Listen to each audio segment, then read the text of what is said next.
Bonjour, bienvenue dans Instant Stress. Aujourd'hui, on s'intéresse à de la science de la paillasse, à la médecine et aux médicaments qu'on donne aux patients.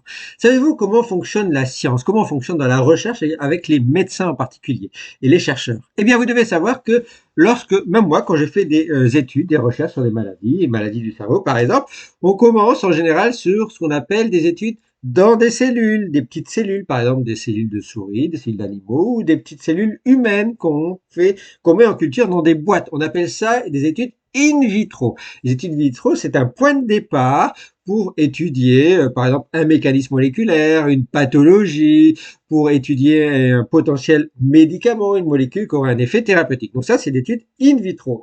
Puis ensuite, on peut passer à des niveaux au-dessus. Alors, il y a ce qu'on appelle le in vivo. Le in vivo, on a par exemple le niveau préclinique. Le niveau préclinique, ce sont toutes les études sur les animaux, quels que soient les animaux. Ce sont des études de molécules ou de mécanismes sur des pathologies qui sont présentes dans les animaux, qui ressemblent, qui sont similaires aux pathologies humaines, ou même parfois des modèles animaux qui sont fabriqués pour des pathologies humaines. Alors il y a un grand débat sur l'utilisation des animaux en science, et donc il y a des alternatives pour limiter, réduire au maximum l'utilisation des animaux et même des poissons et tout ça en science. Et pour ça, il y a des niveaux cellulaires qui sont développés. Par exemple, on a ce qu'on appelle les fameux organoïdes. Les organoïdes, c'est pas une cellule, on peut dire, dans une boîte, c'est un regroupement de cellules qui se mettent en structure qui ressemble à un organe. Et en fait, on arrive à fabriquer ainsi des mini-foies, des mini-cerveaux, de la peau, donc plein de mini-organes qui se rapprochent le plus possible d'organes. Alors, bien sûr, ils sont pas irrigués par le sang, ils n'ont pas toute la physiologie d'un organisme humain, par exemple, mais les organoïdes sont une très bonne alternative en science. Alors, in vitro, on peut avoir des résultats très intéressants. On peut les tester sur les organoïdes ou des choses comme ça peut être aussi très intéressant. Parfois, il y a des analyses sur les animaux, ça peut donner des résultats intéressants. Mais le point final ensuite, c'est in vivo clinique. Quand on dit clinique, c'est l'humain. Et donc l'humain, il faut savoir que ça peut prendre une dizaine d'années avant de tester une molécule sur l'humain au tout début pour arriver à un médicament vendu en pharmacie sur ordonnance par exemple, et qui est là pour traiter une pathologie. Ça prend 10 ans. Comment? C'est parce qu'en fait, il y a des phases de protection, de sécurité. Ces phases de sécurité sont là pour tester l'efficacité des molécules, sa toxicité, et voir si elles fonctionnent bien.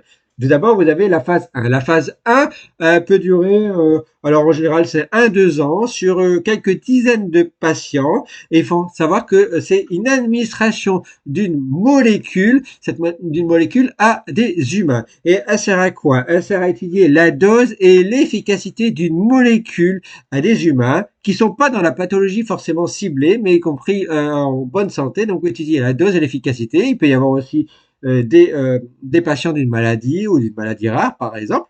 Et puis ensuite, vous avez une phase 2. La phase 2, c'est très important, c'est une centaine de patients un peu plus, c'est 2 à 3 ans. Et là, on essaye de confirmer l'efficacité clinique, donc sur la pathologie, à différents niveaux de sévérité sur une pathologie.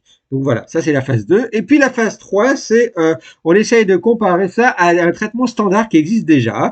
Et là, ça peut prendre 4 à 5 ans. Et la phase 3, ça permet de comparer l'efficacité d'une nouvelle molécule face à un traitement standard déjà connu pour la maladie concernée.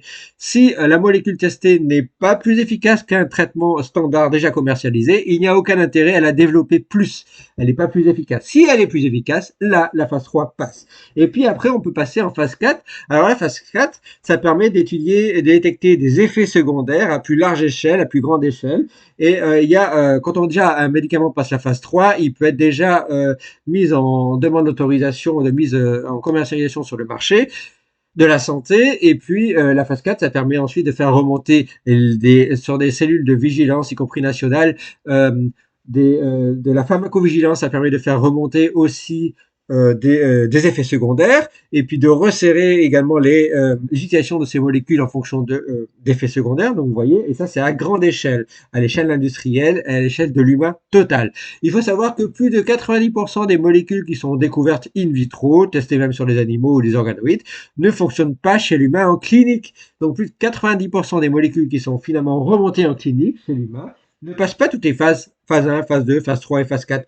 D'abord, vous avez plus de 50% des molécules qui sont rejetées entre la phase 1, c'est dose, fréquence, et la phase 2, c'est confirmation de l'efficacité.